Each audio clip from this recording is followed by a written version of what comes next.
30살의 여자예요. 근데 술을 좋아해요. 술을 먹으면 한 4병까지도 먹는데요. 근데 콜센터에서 근무하는 친구들이니까 스트레스가 많아요, 콜센터가. 그죠? 근데 이제 야간조니까 10시에 끝났대요. 그래서 직원들 12명에서 회식을 하는데 1차에 회식을 10시부터 12시까지 해요. 그 다음에 두 번째, 2차에 8명인가가 6명인가가 2시까지 또 먹었대요. 3차에 또 3명이 또 4시까지 먹었대요. 그리고 2명이 이제 한강에 간 거예요. 근데 이제 그때 8월이었어요. 근데 한강이 이 남쪽으로 오면 계단이 있고 바로 떨어지는데 저기 한강 위쪽으로 올라가면 사람이 들어갈 수 있대요. 그러니까 이제 술도 먹고 그러니까 이 친구가 물속에 들어가서 이제 점핑하면서 나 돌아와봐라 돌아와봐라 그런 거예요. 근데 남자는 어렸을 때 자기가 물에 빠져가지고 죽을 둥살둥 기억이 있어서 물이 무서워서 못 들어간 거예요.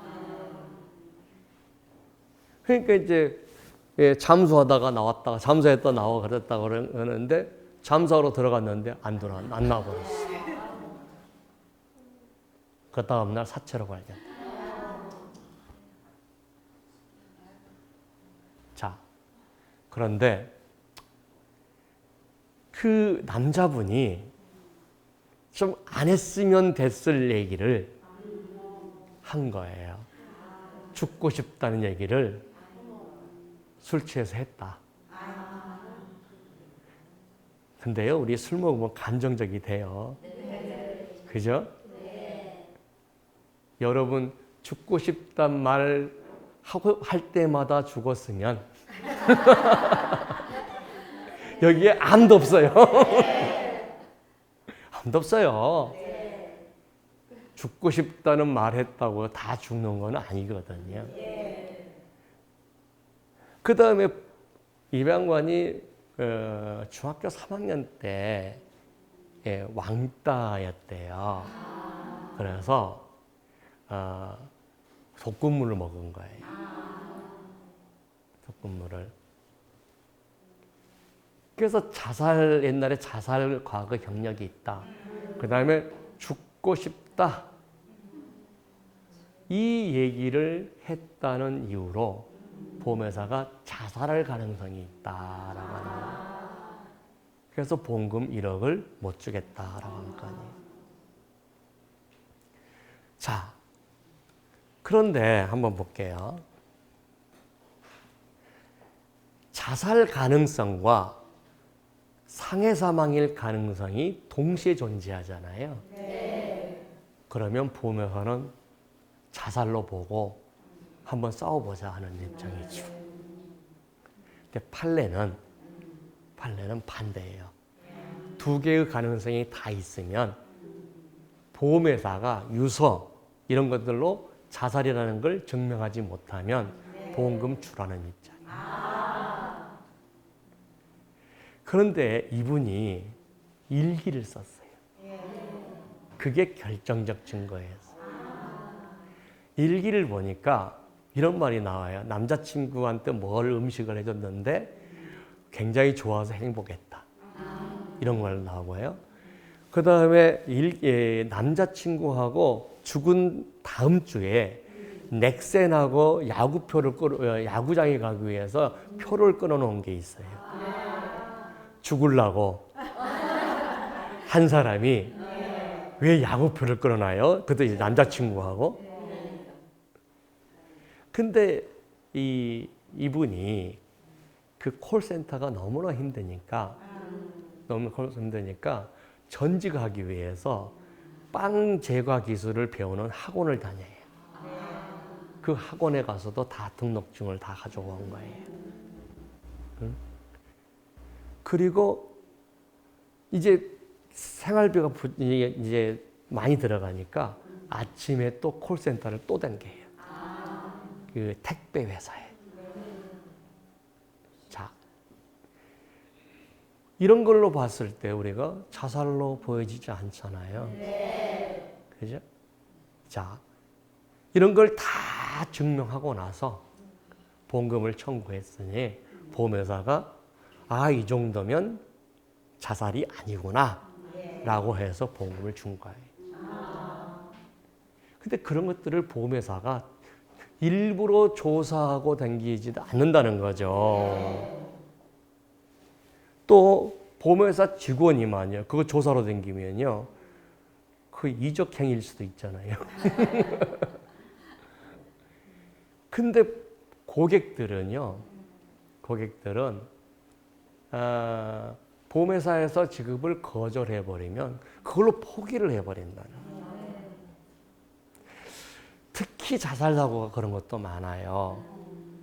자, 모 회사의 부장님이었어요.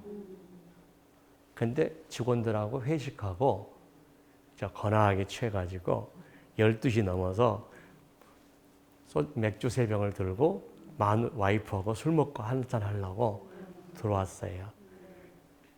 마누라 입장에선 자다 깬 거죠. 아침에 또 애 학교 가야 돼요. 고등학생. 마누라가 와이프가 아이고 우리 남편 이뻐. 그래 잠자다 일어나서 술 한잔 하자. 그렇게 하세요? 안 하세요. 술 마시건 남편 입장에서 기분이 좋아서 오늘 와이프하고 그냥 한잔 하자라고 생각했지만 잠자다가 술 먹는 사람이 어디 있어요. 아침에 또 애들 학교 보내야 되는데. 그잖아요. 그러니까 이제 남편은요. 이게 있어요. 저도 이제 남편이잖아요.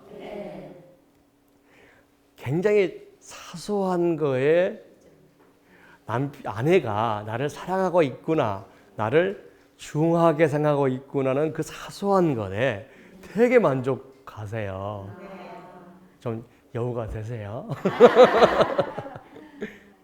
근데 이제 그 남편은 그걸 고려 못하니까 뭐 했냐 그러면 이제 좀 상소리를 하면서 뭐 했냐 그러면 애들도 봐야 되니까 당신 아침에 출근 안 할 거야. 이제 돌아서 맘! 이렇게 좀 한 거야. 그러니까 이제 남편이 뭐라고 했냐면 저 애팬내가 남편 죽어봐야 남편 중한지 알아. 그렇게 많이 하시죠? 그리고 베란다에 간 거예요.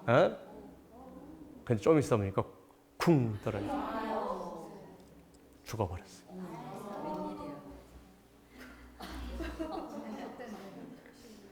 근데 이제 유족의 증서에 뭐가 나오면 남편 죽어봐야 이 팬내가 남편 중한지 알아 라는 말을 했다는 걸 아내가 했어요.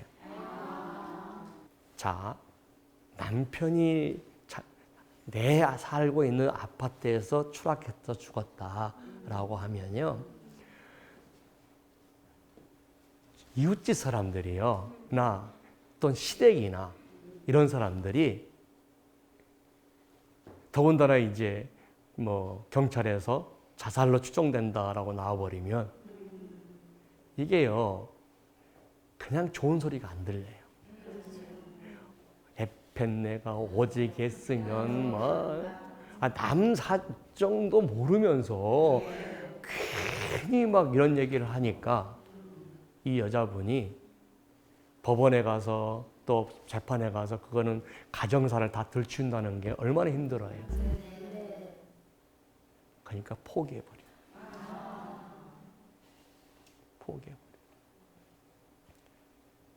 그러니까 어떻게 합니까? 자살 사고가 나면 예를 들어서 그런 것들이 보험금 지급 거절하면 끝까지 소송을 해서 받아가거나 뭐 이렇지 않고 포기하신 분들이 많거든요. 왜냐하면 그 자체가 그거 생각하는 것 자체가 스트레스니까. 스트레스니까. 그러다 보니까 자살과 아까 상해사상의 가능성이 동시에 있으면 보험금 지급을 거절해 놓고 보험회사는 기다리는 거예요. 자살이 아니라는 것을 입증해 주세요라고 하는데 대부분의 계약자들은요. 그 자체를 생각하는 것 자체가 싫으니까 잊어먹기 위해서 보험금을 포기해 버립니다. 그리고 항상 이런 생각을 가지고 있으세요. 보험회사는 거대한 집단이고 보험 전문 로펌들이 옆에 있고 그러다 보니까 내가 상대에서 이길 수 있을까? 그렇죠? 그리고 우리가 주변에 있는 보험 전문 우리가 보험 하더라도 우리가 보험 전문 변호사들이나 보험 전문가가 많지 않다는 점이 그런 거죠.